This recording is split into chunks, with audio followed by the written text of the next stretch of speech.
Buenos días. El Organismo Nacional de Sanidad Pesquera, SANIPES, les da la más cordial bienvenida al segundo día del webinar denominado Alimentos Inocuos ahora para un mañana saludable, realizado para conmemorar el Día Mundial de la Inocuidad de los Alimentos 2021. El mantener las buenas prácticas de higiene en toda la cadena alimentaria de productos pesqueros y acuícolas, así como en la producción de alimentos en general, constituye una variable importante para la mitigación de peligros asociados a los alimentos. Ahora iniciaremos las exposiciones. Voy a dar la bienvenida al señor Omar Fabián Ballestero. Él es representante del Servicio Nacional de Sanidad y Calidad Agroalimentaria, SENASA de Argentina. El señor Ballestero es médico veterinario, agrónomo nacional especializado en granja. Cuenta con una maestría en Comercio Internacional y Relaciones Internacionales. Actualmente está a cargo de la Coordinación General de la Dirección de Inocuidad de Productos de la Pesca y Acuicultura. Es autor de publicaciones importantes como Nuevos Sistemas de Inspección de Alimentos y es coautor del libro Tecnología de Productos de Origen Acuático.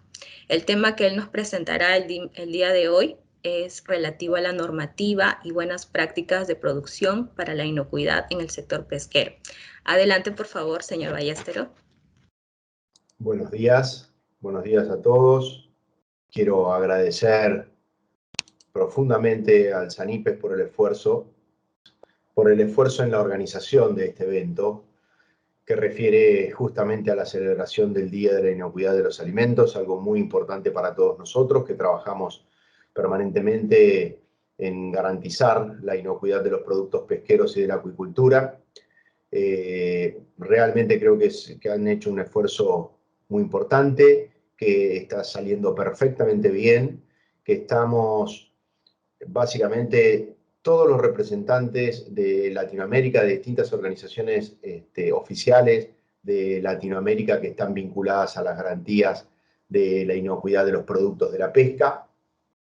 Creo que es un muy buen momento para compartir el concepto de Nelson Abdalov, del colega de Nelson Abdalov, respecto de la importancia de mantenernos permanentemente comunicados entre los servicios sanitarios de Latinoamérica para poder trabajar en unificar criterios, en el desarrollo de las capacidades profesionales y en la organización de nuestros sistemas de garantía de la inocuidad de los productos pesqueros.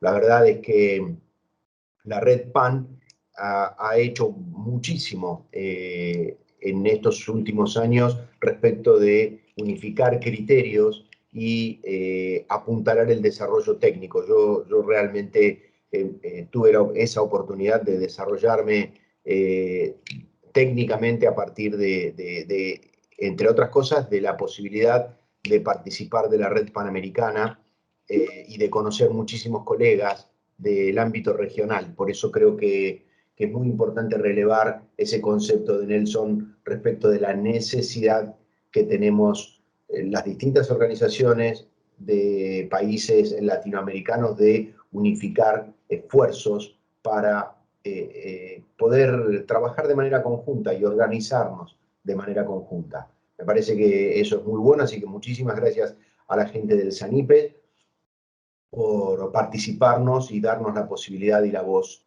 Muchas gracias. Bueno, voy a empezar a desgranar un poco el documento que preparé para compartir con ustedes. Yo creo que el término y la temática relacionada a las normativas es muy amplia, sobre todo lo que es en la cadena pesquera es muy amplia. Por eso lo que hice fue darle un enfoque más bien general y que nos sirva para todos. En este enfoque yo tomé como elemento base para poder comentar y compartir con ustedes conceptos el documento del Códex Alimentarius 52 del 2003, que si bien parece un documento antiguo por la fecha, es un documento que tiene absoluta vigencia porque es muy general, pero que también tiene que ver con conceptos y consideraciones que son necesarias para poder finalmente garantizar lo que nos ocupa, que es la inocuidad de los productos pesqueros. Seguidamente entro a describir conceptos que tienen que ver con los prerequisitos, la implementación de prerequisitos, el diseño de las embarcaciones, el diseño de los establecimientos, la importancia de la trazabilidad en la cadena pesquera y unas ciertas consideraciones de carácter general también sobre la manipulación del pescado, algún concepto general sobre todos los 7 principios de análisis de peligros y puntos críticos de control, y un último punto que está relacionado a la acuicultura y a la necesidad de garantizar buenas prácticas en la acuicultura para poder precisamente tener un manejo seguro de los productos originarios de la acuicultura que finalmente acceden a la góndola. Entonces, en función de eso, voy a empezar con el primer punto, que tiene que ver con este documento del Codex Alimentarius. El Codex Alimentarius es un órgano rector para todos los organismos que entienden y tienen la responsabilidad de desarrollar un marco regulatorio para poder controlar y fiscalizar no solo los productos pesqueros, sino todos los productos alimenticios. En muchos países, justamente la mayoría de los países latinoamericanos son miembros del Codex Alimentarius y también de la Organización Mundial de Comercio, por lo cual, si bien el marco regulatorio del Codex Alimentarius no es obligatorio, sí para los países miembros es un documento de referencia, y por eso es que elegí este documento, porque es el documento de referencia que en todos nuestros países lo utilizamos como base, como fuente de información técnica para el desarrollo de cada uno de nuestros marcos regulatorios de fiscalización. En este código, por eso yo elegí este código, porque es importante, es general, si bien puede haber mucha gente que tiene mucha experiencia en la fiscalización y en el diseño de estrategias de fiscalización de las cadenas de los productos pesqueros y de la acuicultura, es algo que siempre vale la pena repasar, es algo que tenemos que tener en consideración, porque en definitiva son las bases que sientan cada una de las estructuras oficiales que podemos desarrollar en distintos países. Por eso es un código que tiene que ver, si bien es tecnológico, también tiene que ver con recomendaciones que están relacionadas tanto con la captura, como con el almacenamiento, como con la producción y con el manejo de los productos pesqueros. El uso de este código es justamente esto que hacía referencia en un principio, ¿no? Es una herramienta que tiene que ser o debería ser utilizada sobre todo para difundir la importancia de las buenas prácticas de manufactura y la importancia de la implementación de un sistema de análisis de peligro y puntos críticos de control. Es un elemento de asistencia para quienes trabajamos en los servicios oficiales, para poder transferir de alguna manera las condiciones de aptitud y las condiciones que se tienen que mantener e implementar tanto a bordo de las embarcaciones como en los establecimientos elaboradores. Por eso es una herramienta muy importante. El ámbito de aplicación es toda la cadena. La cadena pesquera tiene la particularidad y la singularidad, si la comparamos con otras cadenas de producción de alimentos, que es una cadena bastante compleja. El hecho de que muchos de los productos provengan de un medio natural, eso genera una complejidad y genera una diversidad en la cadena que verdaderamente hay que atender como diferencial, y hay que tener en consideración, hay que poner un ojo, porque la implementación de buenas prácticas de manufactura, por ejemplo, si comparamos con los crustáceos y con los moluscos y con los peces, cada cohorte zoológica tiene peligros y tiene condiciones que le son particulares y que hay que saber diferenciar al momento de desarrollar un sistema de control. Entonces, por eso es muy importante tener ese concepto de diferenciación, ¿no? El segundo punto, que tiene que ver justamente con el desarrollo de los prerequisitos, también conocidos como GMP y SOP, buenas prácticas de manufactura, sistemas operativos estandarizados. En realidad, si uno se pone a analizar el HACCP, el análisis de peligro y puntos críticos de control, y los prerequisitos, la importancia de los prerequisitos es fundamental. O sea, específicamente hasta podemos no disponer de un HACCP y disponer de buenas prácticas de manufactura y buena implementación de prerequisitos, y de alguna manera también garantizar la inocuidad de los productos. Es fundamental para que un HACCP sea efectivo en cuanto a lo que se trata de una herramienta para poder garantizar y tener bajo control todos los peligros potenciales que podamos haber identificado. Si no tenemos una buena implementación de prerequisitos, es dificilísimo o es imposible llevar adelante un HACCP en buenas condiciones y que verdaderamente cumpla el rol de ser un programa que nos garantiza la inocuidad. Por lo tanto, la importancia de los prerequisitos es fundamental. Eso es algo que quería dejar bien claro, ¿no? Es importantísimo, es realmente muy importante. Dentro del programa de requisitos, la verdad es que no tengo ni tiempo ni veía la posibilidad de desgranar todos los prerequisitos y los planes que pueden llegar a componer los GMP y los SOPs en todo el ámbito. Por eso lo que hice fue acá puntear un poco cuáles son los planes que conforman, en términos generales, a los GMP y los SOPs, que son los que tienen que ver con los programas o planes de limpieza de desinfección, de control de plagas, de control del agua, el origen del agua, el mantenimiento del agua, la naturaleza, los controles de clorinación, los controles microbiológicos del agua que se utiliza, controles del agua de mar. En el caso, por eso decía que la cadena pesquera tiene particularidades que le son propias, y una de las particularidades es precisamente el agua de mar, que generalmente no está en nuestras cadenas, y en la nuestra tiene un rol importante, sobre todo en las embarcaciones, el uso del agua de mar, la naturaleza, el tratamiento, el lugar de reservorio, el lugar de toma del agua. Hay distintos componentes que le son propios a la cadena y que deben ser considerados. Dentro de los planes está el de proveedores, el de mantenimiento de los equipos y las instalaciones, un plan de trazabilidad, que cada vez está tomando más relevancia en la cadena pesquera por muchísimas razones, pero cada vez es más importante. Es muy importante el tema de la capacitación y el tratamiento de los residuos. Dentro de la capacitación, quería volver un poco a la referencia inicial respecto del documento del Codex Alimentarius, que tiene y puede servir como un documento de base para hacer transferencia, para hacer capacitación, para transferir formación a quienes son responsables, en principio, justamente, ¿no?, de la implementación de los prerequisitos y de los análisis de peligros.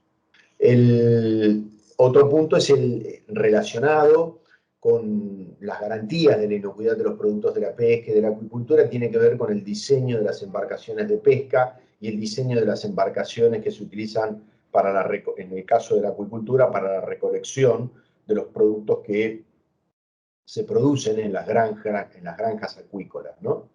En términos generales, lo que hay que tener son criterios relacionados a que las embarcaciones deben estar diseñadas de manera tal que puedan resultar fáciles de limpiar, con fácil mantenimiento, evitando que existan partes con óxido, que existan partes que puedan ser, que mantener ángulos en los que se pueda acumular materia orgánica y que pueda llegar a ser difícil de limpiar o de remover.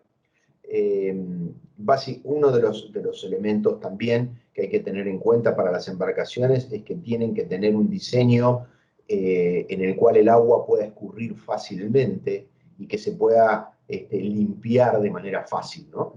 También disponer de una buena presión de agua, dependiendo del tipo de embarcación, por supuesto, que estos son conceptos de carácter general que deben, al momento de implementar el concepto, al momento de tenerlo en consideración, hay que también hacer un contexto en el tipo de embarcación sobre que estamos evaluando, porque no es lo mismo analizar o valorar una embarcación buquefactoría que una embarcación de pequeña escala o mediana escala, que puede o no tener, por ejemplo, una cámara para resguardo de los productos pesqueros provenientes de la captura. Entonces, hay que tener, estos son, insisto, que estos son recomendaciones generales que tienen que servir para darnos un marco, un contexto para el desarrollo de un marco regulatorio y para el desarrollo de las tareas de fiscalización, ¿no?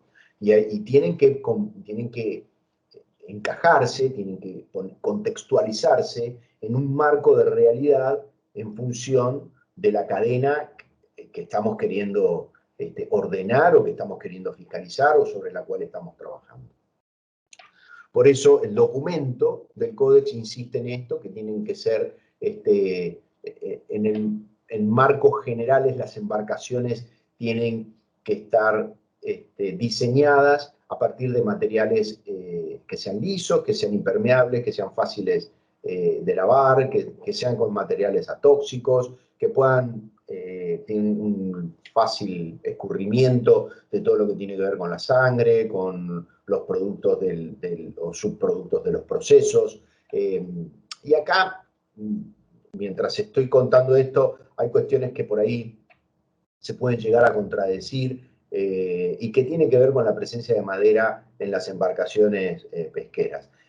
Hay distintos marcos regulatorios de distintos países que hacen referencia a que no puede haber partes de madera en las embarcaciones, y la verdad es que estén en contacto con el alimento en las embarcaciones. Y la verdad es que, al menos en mi experiencia, muchas de las embarcaciones a las que he tenido posibilidad de abordar y de recorrer, tienen cubiertas de madera. Entonces, si bien hay distintas estrategias para poder evitar que el alimento tome contacto con la cubierta de madera, que puede ser un enjaretado de metal o un enjaretado plástico, o cambiar directamente la naturaleza de la cubierta, lo cierto es que la realidad hace que en un contexto general nosotros encontremos muchas embarcaciones que tienen partes de madera que por ahí en algún momento puedan llegar a tomar contacto con el alimento. El punto es que esas partes de madera deben estar en la mejor condición posible, ¿no?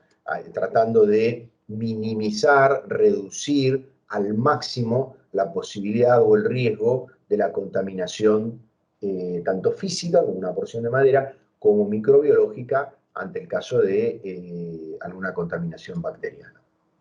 Por eso el concepto general tiene que ser ese. Otro elemento muy importante en las embarcaciones es el lugar de toma de agua, el lugar de toma de agua de mar, ¿no? que tiene que estar ubicado en un lugar que evite la contaminación, y la contaminación cruzada o la autocontaminación, ¿no? La idea es que la toma de agua de mar esté por delante de la mitad del barco hacia proa, de manera de que si el barco navegando puede realizar toma de agua de mar sin correr el riesgo de que esa agua que toma el barco pueda estar contaminada por los desechos de la misma embarcación, ¿no? Entonces, ese es un criterio en carácter general de cómo debiera ser. Y acá un poco la idea era compartir esta imagen con ustedes. Es una imagen de embarcaciones de pequeña escala, son embarcaciones fresqueras. Esto es un puerto en algún lugar del mundo, que bueno, si ustedes ponen un poco de atención en las características de las embarcaciones, en la ubicación de las redes, en la vestimenta del personal, en la disponibilidad del muelle en cuanto a facilidades para poder lavar las embarcaciones, ordenar las embarcaciones, obviamente que no estarían de acuerdo a las recomendaciones del Códex Alimentarios y probablemente tampoco estén de acuerdo con el marco regulatorio del país de donde son estas originarias, esta foto y estas embarcaciones, pero bueno, por eso los marcos regulatorios siempre tienen que estar, entiendo yo, orientados en un contexto de realidad. El Codex Alimentarius es una gran herramienta para que nosotros lo utilicemos de base para poder desarrollar marcos regulatorios, para poder fiscalizar de manera correcta los alimentos, pero siempre también, nunca hay que sacar el ojo de la realidad. Lo cierto es que es una tarea compleja la de ordenar, sobre todo la pequeña escala, y sobre todo que en la pequeña escala es abundante, principalmente en nuestros países es muy grande la pequeña escala, con realidades propias, distintas, de cada ganadero. Pues en el caso de la cadena pesquera también debemos incorporar que los artes de pesca, cada arte de pesca tiene una serie de peligros asociados que son distintos unos del otro, y cada arte de pesca también tiene condiciones y consideraciones que son propias de la especie blanco. Y esos son elementos que hay que tener en consideración al momento de desarrollar un marco regulatorio. Por eso un poco esa es la idea, ¿no? De transferir un poco esto con ustedes y compartir con ustedes estas inquietudes y experiencias. Lo cierto es que en términos generales, no para las embarcaciones de pequeña escala, pero para ir para un barco factoría, sí es recomendable que las cañerías por donde circulan el agua no potable o líquidos que pudieran ser de desecho, tiene que tener una buena identificación y tiene que estar separado de por donde corre el agua potable. Hay distintas, insisto con esto, ¿no? Hay embarcaciones que no tienen una red de agua potable, que directamente llevan agua potable en botellones o en grandes bidones. Por eso el contexto de realidad, ¿no? Pero básicamente todo el diseño de las embarcaciones tiene que estar orientado a minimizar, a reducir la contaminación de los productos con el agua de centina, con el combustible, con la grasa. En las embarcaciones es muy común la presencia precisamente de combustibles. El agua de centina es un tema importante, debe tener un plan de manejo el agua de centina para evitar la contaminación, no solo de la contaminación de los productos que están a bordo, sino también la contaminación ambiental. Tiene que haber una línea de diálogo entre los marcos regulatorios de los servicios oficiales encargados de garantizar la inocuidad de los productos pesqueros con las autoridades que regulan, por ejemplo, la construcción de las embarcaciones y la fiscalización de las embarcaciones, ¿no? Por eso siempre tiene que haber una vinculación entre los organismos. Algo importante que quiero compartir con ustedes, que me parece que es un concepto que todos debiéramos tener al momento de desarrollar marcos regulatorios, que tiene que ver con lo interdisciplinario que tiene el desarrollo de marcos regulatorios para la inocuidad alimentaria, específicamente para la cadena pesquera. En eso tiene que haber un intercambio y un trabajo interdisciplinario e interinstitucional.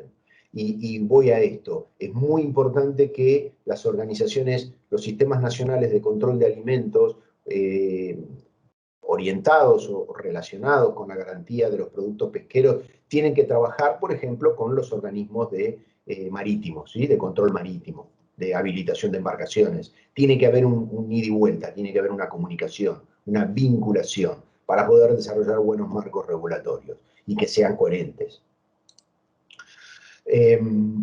Para el caso de las embarcaciones que se utilizan en granjas acuícolas, esto también tiene que tener consideraciones específicas en cuanto a... Hay un muy fuerte componente en relación al bienestar animal, hay un fuerte componente en cuanto a evitar que todas las manipulaciones que se realicen con los productos de la acuicultura tiendan a evitar que se muerdan entre sí, que se golpeen, que se lastimen.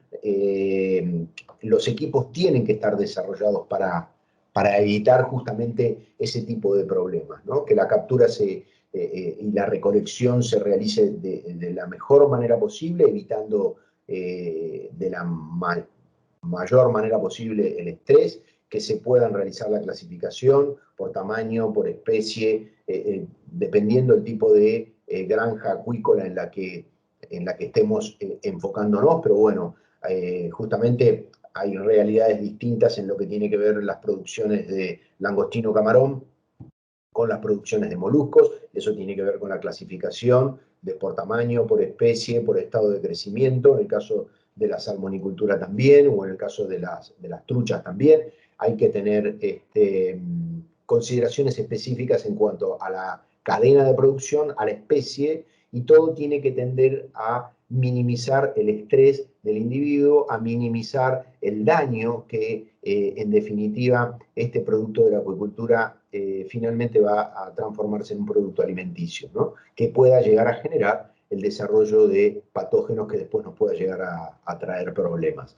En cuanto a esto que tiene que ver con minimizar el estrés y tratar por todos los medios de que el producto de la acuicultura se mantenga lo más parecido a lo que estaba dentro de una jaula, tiene que ver con esto de evitar el hacinamiento, evitar el estrés, y en el caso del transporte, en la manera que sea posible, mantener el oxígeno, las concentraciones de oxígeno, y mantener las concentraciones, los niveles aceptables de bases nitrogenadas. Acá, como para relajar un poco y despejar un poco, puse la imagen de un caballito de mar, típica pesca artesanal de Perú. Bueno, el hombre, como lo ven, muy bien ordenado, muy bien sentado. La verdad es que me llamó la atención esto y por eso quería compartir con ustedes esta imagen y relajar un poquito. En cuanto esto era, estábamos hablando sobre lo relacionado a las embarcaciones y lo relacionado a las embarcaciones que están vinculadas a las granjas de acuicultura. Con respecto al diseño y construcción de los establecimientos terrestres o establecimientos procesadores de plantas terrestres, él traza un concepto general de igual manera. La ingeniería y la estructura debe tener en cuenta prevenir todo lo que las fuentes de contaminación posible y reducir a la mayor posibilidad las posibilidades de contagio, de contaminación cruzada, de desarrollo bacteriano, ¿sí? Y permitir el tratamiento rápido de cualquier desvío en cualquiera de los peligros. Para el caso, por eso, las recomendaciones es que las superficies tienen que ser, igualmente que en el caso de los establecimientos flotantes, las superficies tienen que ser lisas, claras, lavables, impermeables, de características atóxicas, y básicamente el color claro se refiere a que el color claro expresa el estado de contaminación o expresa la suciedad, se ve mucho más fácil. Los colores claros son más fáciles de limpiar y evidencian rápidamente la contaminación. Por eso es que se piden los colores claros, la solicitud de colores claros.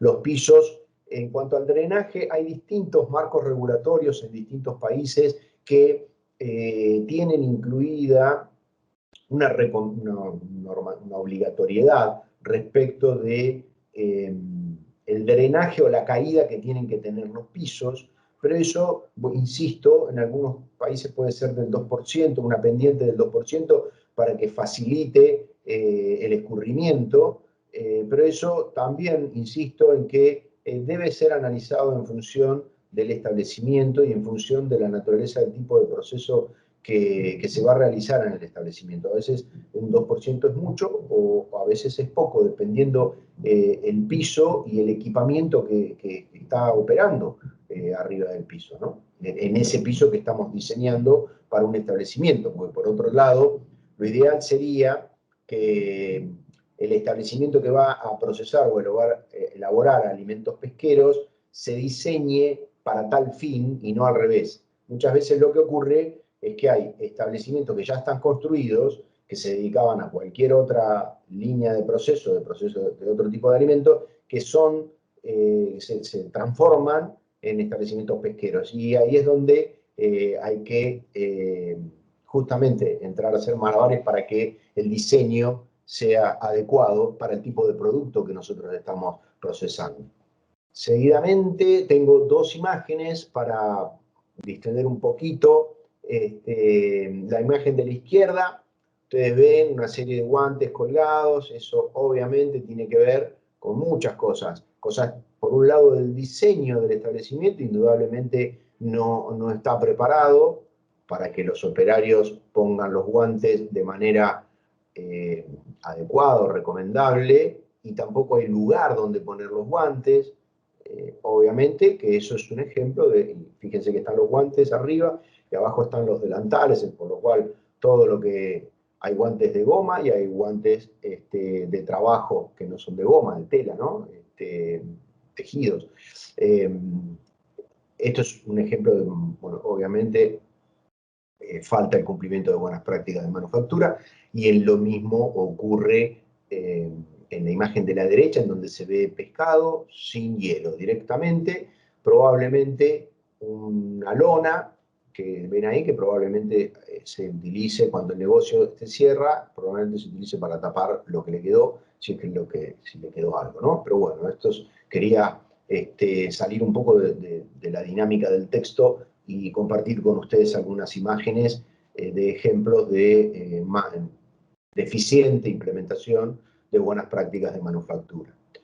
Insisto con que las construcciones tanto de establecimientos terrestres como de establecimientos flotantes tienen que estar orientadas y dirigidas a reducir las posibilidades de contaminación de los productos que se procesan. Por eso hay que tener en cuenta las superficies, hay que tener en cuenta que el lugar del establecimiento, lo que se conoce como el layout o la línea de proceso tiene que ser lo más lineal, si se quiere, posible, con la menor cantidad de recovecos, y lo que hay en los últimos tiempos, lo que he visto es que hay como tendencias de diseñar establecimientos con grandes espacios. Me parece bien porque hace unos 20 años atrás los establecimientos tenían varias dependencias o habitaciones o áreas de proceso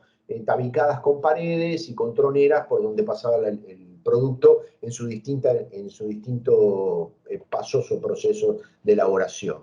La tendencia ahora es a construir grandes naves de construcción rápida con muy pocas divisiones internas. Esto facilita el trabajo, facilita la limpieza, facilita la visualización de cómo se está trabajando, ¿no? Entonces, ese tipo de construcciones realmente son las que me parece, desde el punto de vista edilicio y arquitectónico, son más recomendables. Acá lo otro es que tanto equipos que nosotros utilicemos o los utensilios que utilicemos en las líneas de proceso tienen que estar diseñados de tal manera que puedan mantener el ejercicio de trabajo diario. Tienen que ser fuertes, tienen que ser fáciles de lavar, tienen que resistir un lavado frecuente. La cadena nuestra es una cadena en la que se utiliza mucha agua, por eso hay que elegir materiales que, para el desarrollo de los equipos, hay que elegir materiales que obviamente sean muy resistentes al agua. En esta imagen lo que se ve es una mesa de transiluminación, que es una mesa muy típica, utilizada para la visualización de parásitos específicamente, en filetes. Ustedes aquí pueden ver que los operarios que están trabajando sobre la mesa disponen de un equipamiento completo. Obviamente esta es una imagen tomada en un periodo pre-pandemia en donde los operarios podían estar uno cerca del otro, y se ven que la mesa, digamos, estaba diseñada de una muy buena manera porque se ve muy bien, hay una fuerte luz de la parte de abajo que puede facilitar la visualización de los vermes y poder retirarlos, o bien retirar el filet si es que existe una contaminación masiva. También lo que vemos es que en las cunitas que están, o los recipientes que están arriba, se ve que falta un poquito de hielo. Pero bueno, hay distintas apreciaciones positivas y negativas en la imagen. Es algo que quería también compartir con ustedes. En términos generales, volvemos a que esto, ¿no? Que tienen que ser duraderos, que tienen que ser móviles, que se puedan desarmar, que puedan ser fáciles de limpiar, que tengan que ser resistentes al agua, básicamente eso, y que tienen que estar diseñados, los elementos que nosotros utilizamos, tienen que estar diseñados de acuerdo al tipo de proceso que tenemos en el establecimiento. No es lo mismo el equipamiento y las herramientas que utilizamos en un establecimiento que clasifica moluscos bivalvos y que por ahí tiene piletas de recirculación, a un establecimiento que realiza fileteados de peces provenientes de la captura, ¿no? O procesamiento de peces que provienen de la acuicultura. Los establecimientos tienen que tener un diseño y una estructura, igual que las instalaciones que tienen, relacionadas y vinculadas a la cadena de producción, al origen del producto y al tipo de producto, y eso es lo que complejiza nuestra cadena porque tenemos diferenciaciones muy importantes en cuanto a crustáceos, moluscos y peces, y eso hay que saberlo diferenciar al momento de diseñar todo. Diseñar los prerequisitos, diseñar los análisis de peligro y puntos críticos de control, los establecimientos y los equipamientos. Y acá otra imagen que tiene que ver con el control de higiene, que es parte de un prerequisito. Acá un operario se olvidó un guante y se olvidó una tapita que es de madera, que no, esta tapita la usaría para cubrir ese lugar de drenaje de esta fuente. Y que bueno, son las dos cosas que estaban mal, pero bueno, es eso, ¿no? Es un poco esto, es tener que consideraciones específicas de acuerdo al tipo de proceso y que siempre tienen que estar centradas en minimizar la contaminación y el desarrollo bacteriano y la ocurrencia de los peligros que hayamos detectado.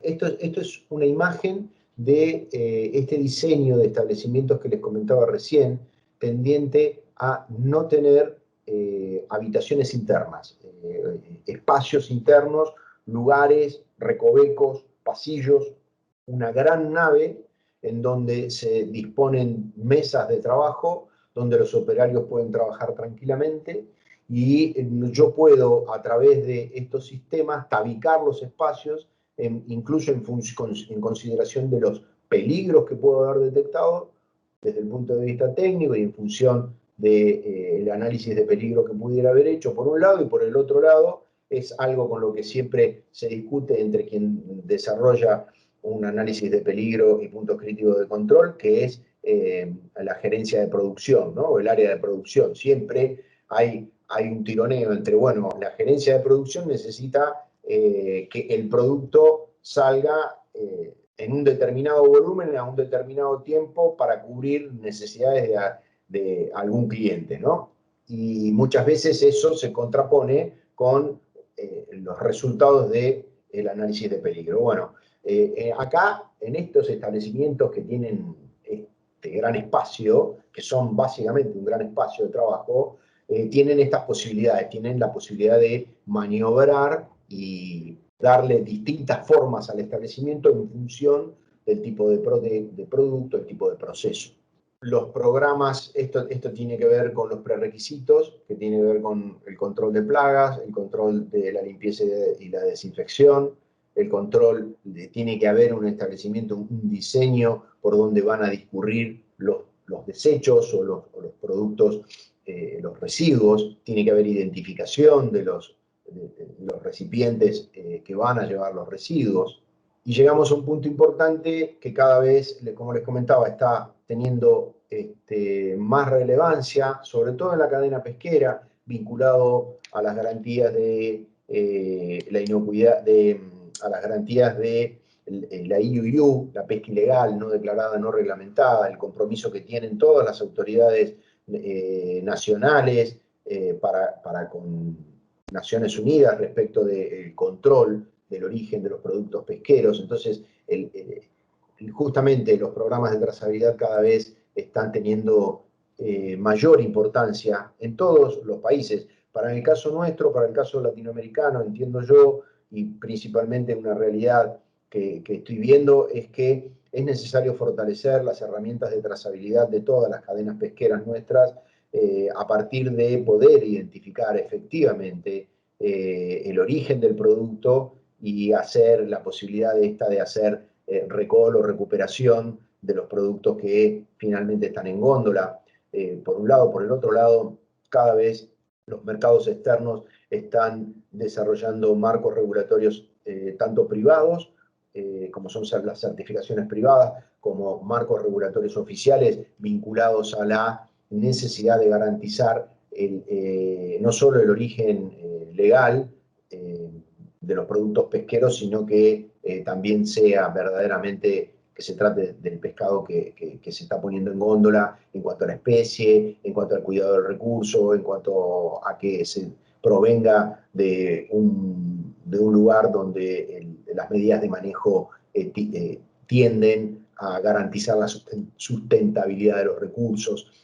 Hay infinidad de conceptos que están volcándose hacia los sistemas de trazabilidad y en eso cada vez vamos a tener que trabajar muchísimo por un lado y por el otro lado entiendo que también trabajar alineados para poder desarrollar, si se quiere, sistemas de trazabilidad. Se habla de sistemas de trazabilidad interoperables, ¿no? Que todos nos podamos entender y identificar entre sí. Pero bueno, en términos generales, los sistemas de trazabilidad y recuperación y rastreo, que esto no me estoy yendo de lo que contiene este documento del Códex que les hacía referencia originalmente. Esto es parte de este documento del Códex, por eso justamente es interesante tenerlo en consideración. Es un elemento muy importante a transferir, para transferir a los responsables elaboradores, a los pescadores artesanales, a toda la cadena y utilizarlo nosotros para poder desarrollar también marcos regulatorios. Básicamente es la posibilidad de rastrear a todos los productos y la identificación de todos los productos y la necesidad de que los elaboradores, los responsables elaboradores puedan tener una definición de lote para cada producto que ponen capturan, elaboran y ponen comercializan, digamos. Básicamente tiene que ver con eso, que se puedan cerciorar y que se puedan identificar y realizar un rastreo y un recall de todos los productos que se ponen en el mercado y que se ponen a disposición finalmente de un consumidor que cada vez tiene más información y cada vez resulta más exigente. El punto es básicamente los sistemas de trazabilidad tienen que tener lo que se conoce como definición de lote y una definición de lote clara y tiene que tener los marcos regulatorios, tienen que ser taxativos en cuanto a esto, ¿no? En cuanto a la definición de lote, para poder verdaderamente identificar en toda la cadena y a todos los tipos de productos, crustáceos, moluscos y peces, de una manera clara, concreta y indiscutible. A través de la definición de lote o alrededor de la definición de lote es en donde cursa todo lo que tiene que ver con la trazabilidad.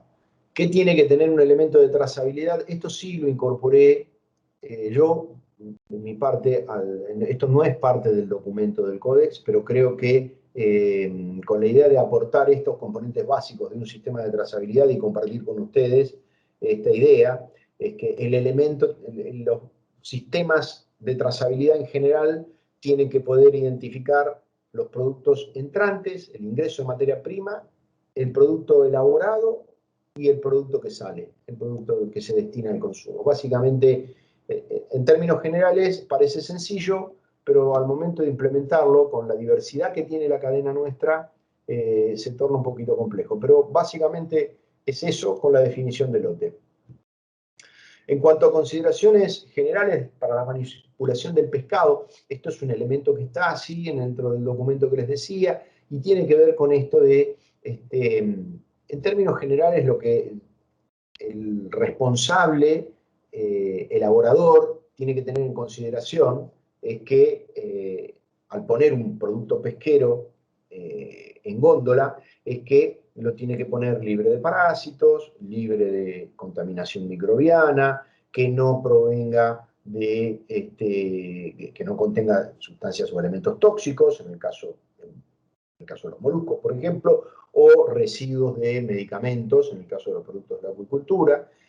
Y si no podemos eliminar eso del todo posible, por lo menos reducirlo a concentraciones que son aceptables, y esas concentraciones están descritas y bien desarrolladas en los marcos regulatorios a nivel internacional, y también están definidas en las recomendaciones del Códex, ¿no?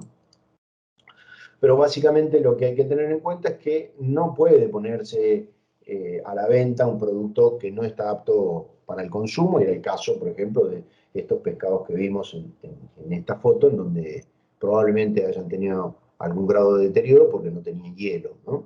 Y la idea es que en el caso de las embarcaciones, justamente cuando hablábamos de las características que tienen que tener las embarcaciones tienen que prever la posibilidad de disponer del pescado capturado en un lugar que minimice, reduzca o elimine la posibilidad o el riesgo de contaminación y desarrollo bacteriano. Entonces, o más que desarrollo bacteriano, el deterioro del pescado.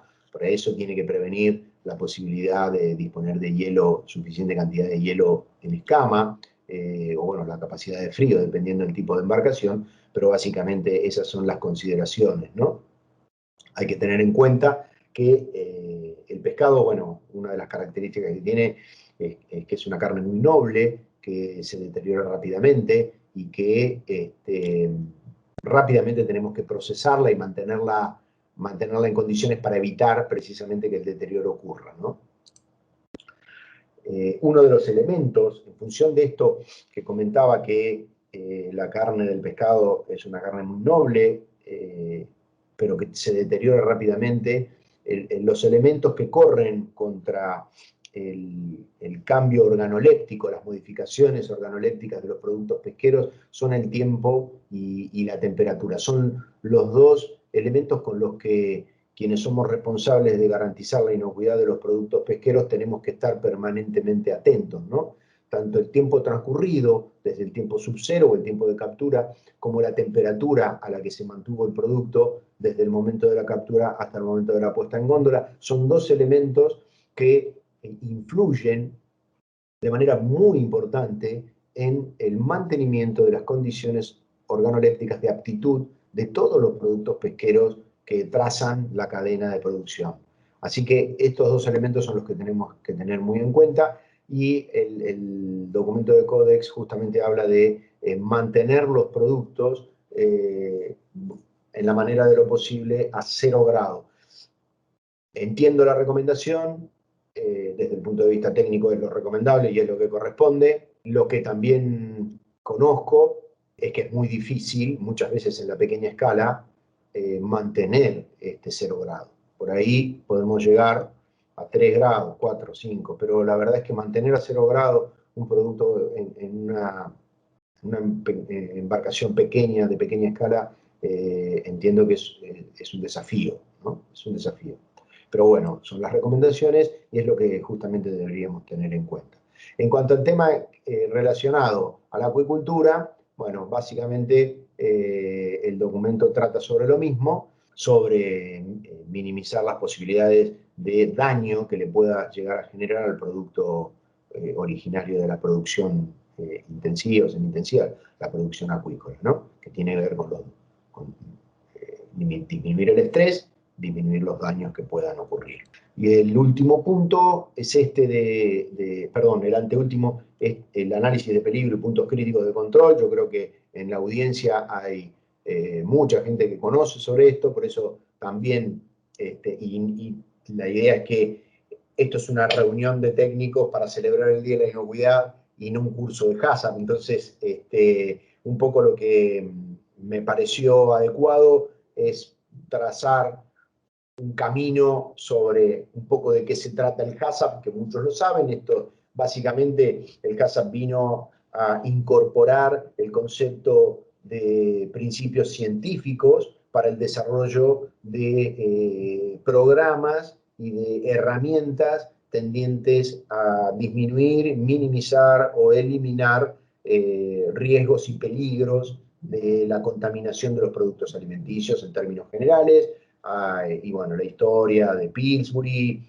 y de los alimentos que se llevaron los astronautas, muchas cosas que ustedes seguramente saben.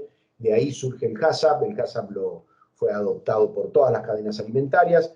Entiendo que la cadena pesquera fue también una de las primeras que adoptó, y en el caso de los países vecinos, retomo esto de la importancia de la red panamericana, porque justamente la red panamericana en los años 90 trabajó muchísimo en la difusión de la implementación del HACCP en toda la cadena pesquera, tanto a bordo, en establecimientos flotantes como en establecimientos terrestres.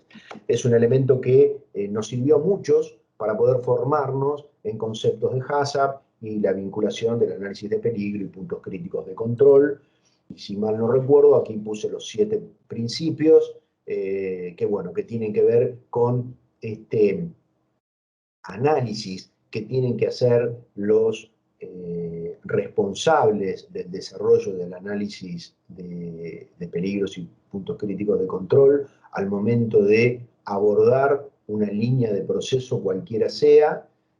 Cada uno de los principios se ata al otro, el uno se ata al segundo, el segundo al tercero, y es como un proceso de análisis sistemático de cada uno de los procesos y de toda la cadena de producción de cualquier tipo de alimento, en términos generales, y que nosotros lo debemos llevar adelante en la cadena pesquera. Entonces, en términos generales, básicamente se hace un análisis de peligro, se identifican los peligros como de origen físico, químico, biológico, después determinamos cuáles son los puntos críticos de control, cuáles son los elementos que nosotros debemos controlar o cuáles son riesgosos de controlar, y a partir de ahí establecemos los límites críticos para controlar eso, la ocurrencia, la concurrencia de los límites críticos. Establecemos un sistema de control, un sistema de planilla, verificación posteriormente, y después, bueno, un plan de capacitación y extensión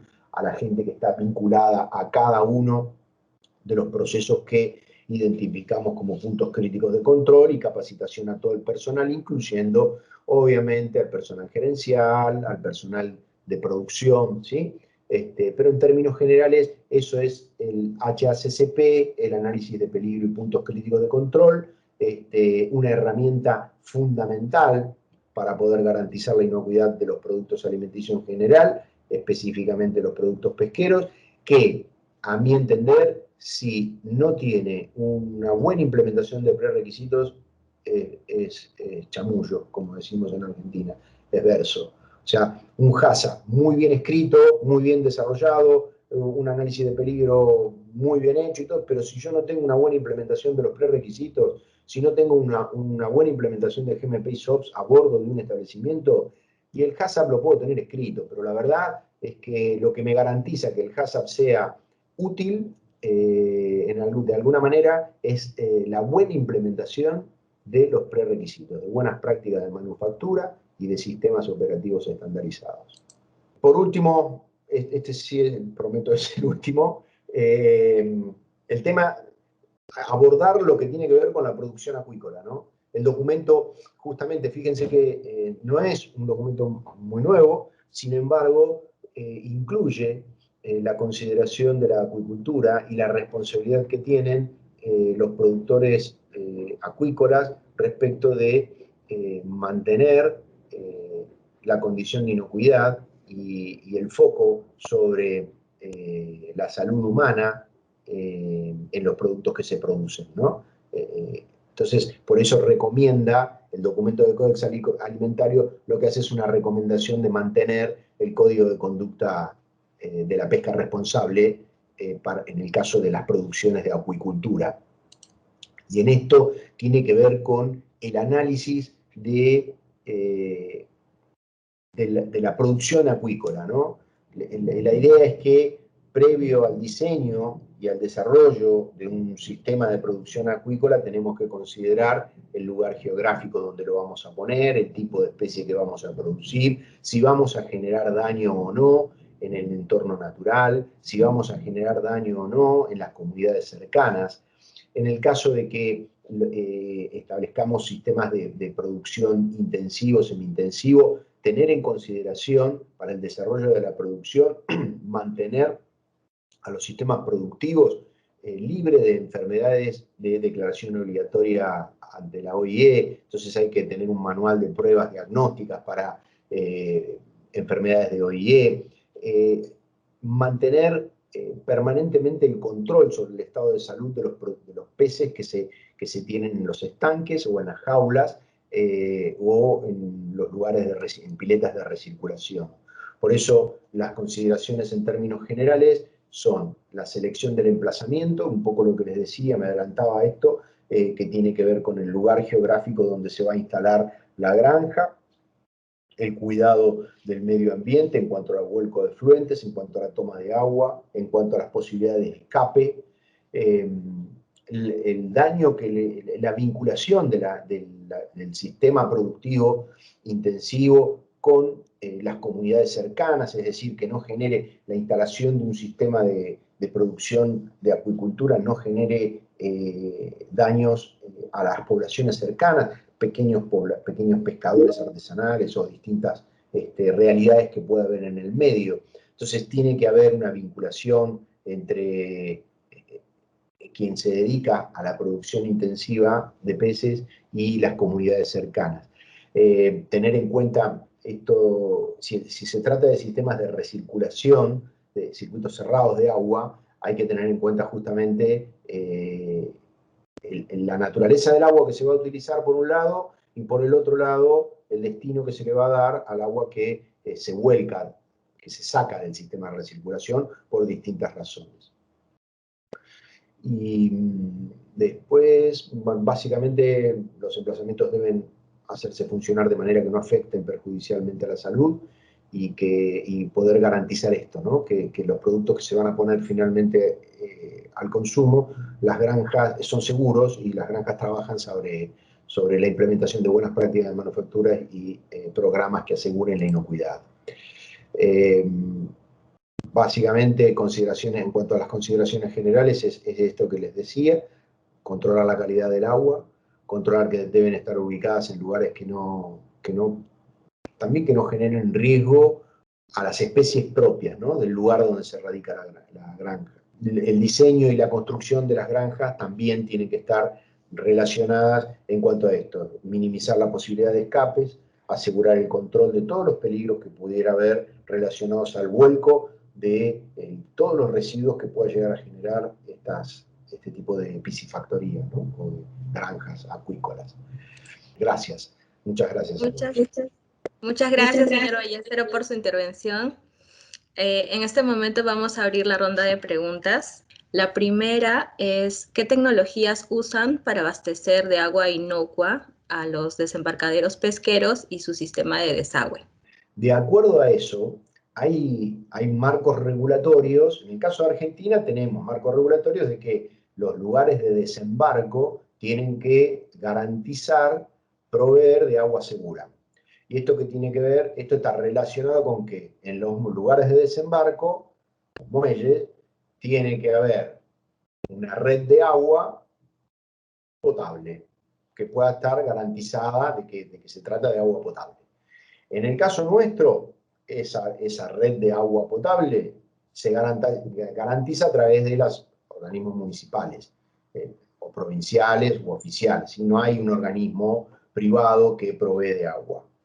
Eso en el caso de los muelles que disponen de un servicio de red de agua. Pero en el caso de los muelles donde no se dispone de red de agua, por eso cuando explicaba un poco la situación y la condición, hacía referencia de que hay embarcaciones que directamente no tienen un circuito interno de red de agua potable. Lo que utilizan son o estanques o bidones, ¿sí?, para asegurarse de que el agua potable verdaderamente sea potable. Ese es un concepto. El otro concepto es el agua de mar limpia, que es otra cosa, ¿sí?, que la pueden utilizar en las embarcaciones a bordo o también se puede tener en los muelles, pero generalmente lo tienen las embarcaciones a bordo. La segunda pregunta que nos han formulado a través del chat es: ¿Cómo han afrontado la rastreabilidad de los recursos hidrobiológicos frente a la informalidad del sector pesquero artesanal? Es un problema, es un problema realmente. Por eso decía que creo que es una realidad que nos abarca a todos. Garantizar la trazabilidad de la cadena pesquera es muy complejo. Sobre todo, yo he tenido la posibilidad de visualizar países del primer mundo en donde por ahí tienen mayores recursos para poder desarrollar sistemas de trazabilidad y obviamente tienen posibilidad de acceso a distintos subsidios, entonces la pesca artesanal tiene acceso a herramientas tecnológicas que por ahí ayudan para garantizarla. Pero bueno, yo creo que es un gran desafío, es una demanda que tenemos todos y que debemos desarrollar. En Argentina se aplica la trazabilidad, hay trazabilidad, lo que pasa que, por ejemplo, es en formato papel. Entonces, tiene un montón de debilidades relacionadas a la herramienta que se utiliza, que es en formato papel, y lo que estamos trabajando desde hace algunos años es el desarrollo, la tendencia de desarrollar sistemas de trazabilidad electrónicos, que es un desafío grande porque lleva mucha inversión, lleva mucho trabajo, y bueno, el eslabón de la pesca artesanal es un eslabón que hay que abordar con las complejidades que merece, ¿no? No es lo mismo la complejidad que tiene la pesca continental, en el caso de la Argentina estoy hablando, la pesca continental proveniente del dulce acuícola o de los ríos, que la pesca en pequeña escala proveniente del mar, ¿no? Entonces, las realidades son distintas, las especies son distintas, los procesos de captura son distintos, y diseñar sistemas de trazabilidad para eso lleva un esfuerzo que es lo que decía, por eso es un esfuerzo que creo que lo tenemos todos en Latinoamérica para trabajar, ¿no? Para adelante. Una buena oportunidad de fortalecer la red panamericana. La última pregunta, aún nos queda un poco de tiempo, es ¿cómo han afrontado el uso de la madera en las cubiertas de embarcaciones, considerando que aproximadamente el 98% de la flota pesquera artesanal peruana son de madera? Ese es el problema.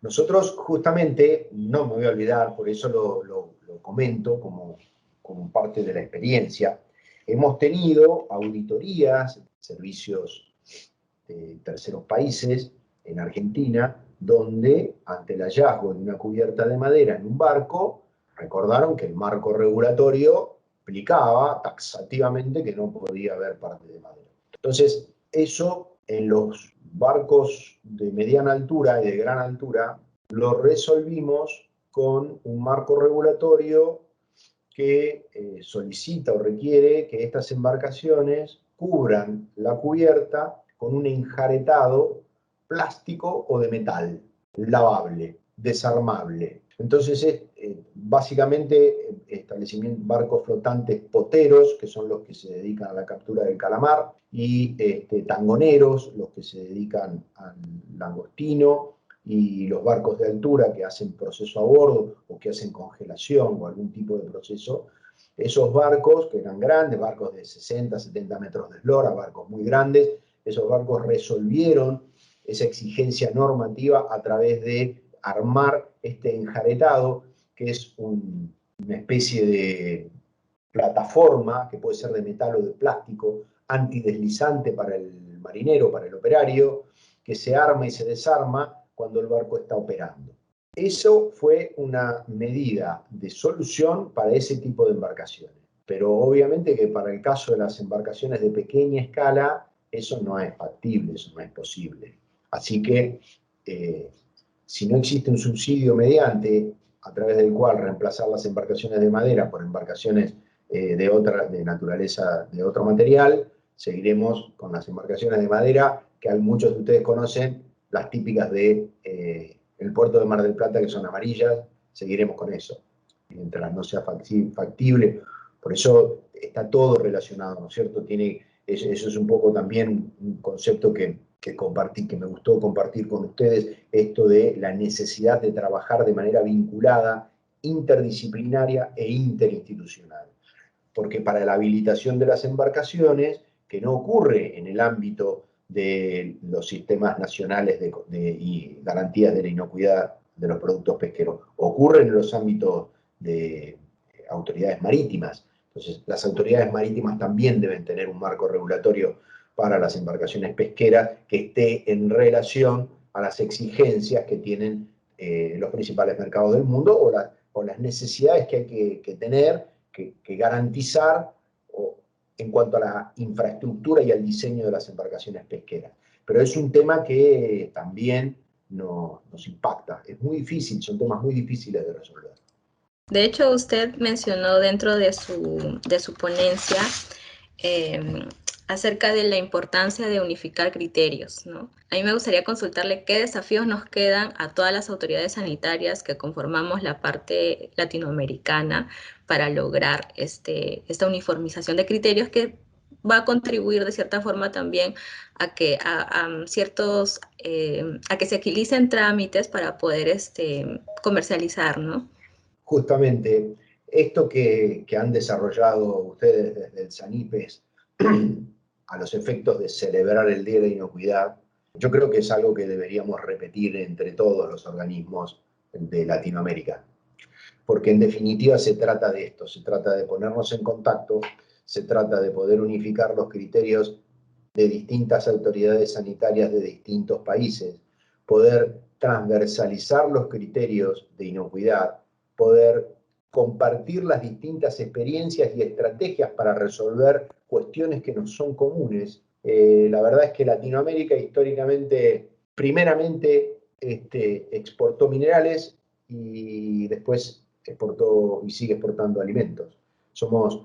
Todos los países latinoamericanos somos grandes proveedores de alimentos a los grandes mercados de consumo. Para mantenernos en ese nivel y en esa posición, una de las estrategias que visualizo es esta, es juntarnos de la mejor manera posible para poder compartir experiencias y poder desarrollar estrategias comunes. Yo creo que es muy importante, por eso insisto con esto, ¿no? Es muy importante que nos podamos vincular regionalmente y desarrollar estrategias comunes para problemas comunes.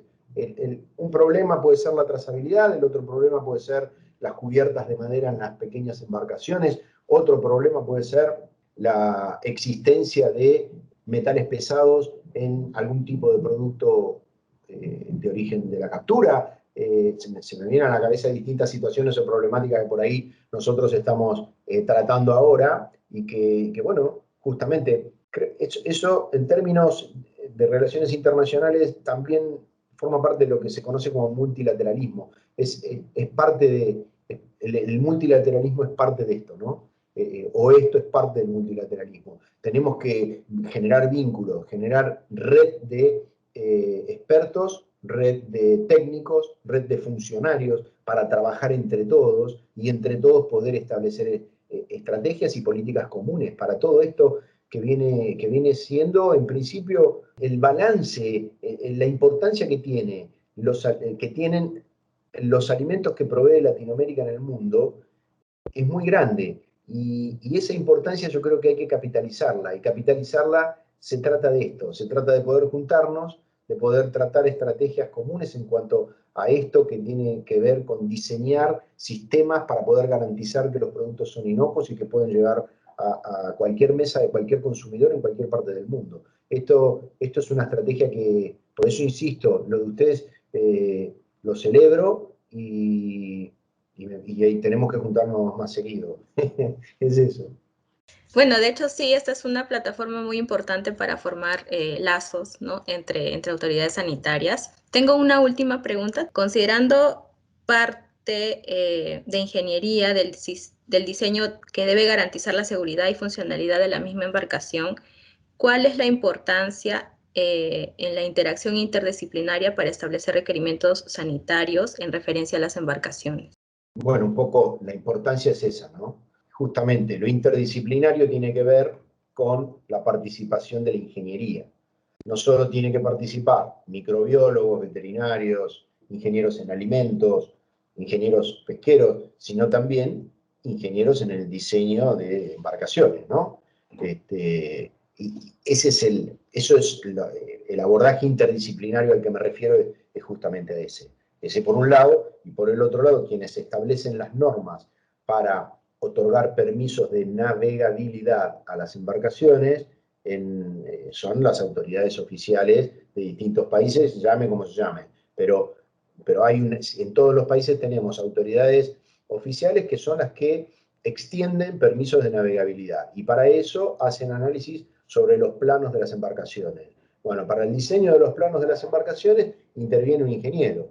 Bueno, lo ideal es que ese ingeniero, cuando diseña el plano de una embarcación, consulte, dialogue, se vincule con un ingeniero pesquero, con un microbiólogo, con un veterinario, con la autoridad competente que tiene que ver con las garantías de la inocuidad de los pescados. Me refería con eso a lo interdisciplinario. Bien, doctor Ballesteros, muchas gracias. Ha sido muy interesante la conversación.